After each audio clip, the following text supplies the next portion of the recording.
I don't own a cute little headband y'all be wearing for makeup, so I'm wearing a beanie. Ike. Growing up, I never liked to date within my same school or same neighborhood because, everybody knows them. And well, this story is about how I met my now boyfriend slash father of my kids. Start off, I had seen him around school. I mean, at least once. Nothing really hit. He was attractive. It wasn't until maybe 2 years later that we bumped into each other. So my homegirl V, a cousin, and I were kicking it at the lake, and her cousin said she was going to bring her boyfriend's best homeboy over. Her boyfriend was locked up. I was fairly new to the single game, so the homegirl V and I were joking around like, okay, well, let's see who your homeboy is. So he starts walking towards us, and I see him, and I was devastated. No, I felt let down because I was like, it's this fool, like I've seen him before, So we chopped it up for a little bit, the four of us. I didn't really think nothing much of him besides the fact that he was kind of arrogant. I was going to be having a kickback at my spot that weekend, so I invited him over. It's the weekend, I'm having my kickback. Now there was this one fool who was on the grill, and I was about to go outside to talk to him, right? Because, homeboy caught my eye. He exaggerating, but he kind of resembled Baby Bash.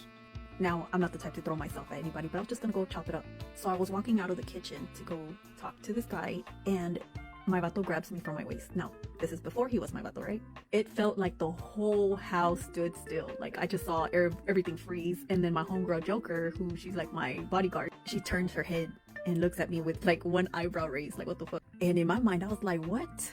This fool swears. So I decide that le voy a seguir el pedo. I'm gonna go along with it because this fool swears he can pull me, right? Now, like I said, I didn't like him at first. I felt like he was very arrogant, but I gotta say, it was very ballsy of him to pull this move. He basically just grabbed me from my waist and had me leaned against him. Gotta give him some respect, because not a lot of us have a boss do that. Well, I gave like a face gesture or so to my homegirls that were staring at me like, what the fuck, and basically letting them know like, I got this, right? Yeah, it was the end of the night, and everybody was too drunk to drive, so most of the homies just left over in the living room, some of them on the floor. Well, I go to put out some blankets on the floor in my dining room so that he can sleep there, right?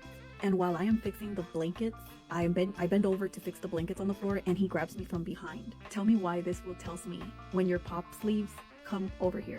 I turn around and I look at him and I say, okay. And then as I'm walking off, I say, yeah, right. So the next day, everybody sobers up and he's about to leave, but he calls his homegirl to walk him out, right?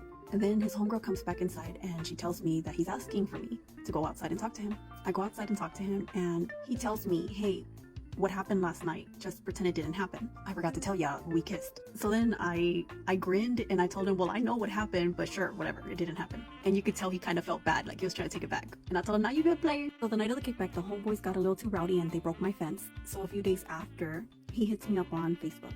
And we didn't even know we were friends on Facebook. He was trying to make small talk. He even offered to come help me fix my fence. Come back for part 2 and I'll teach you some game.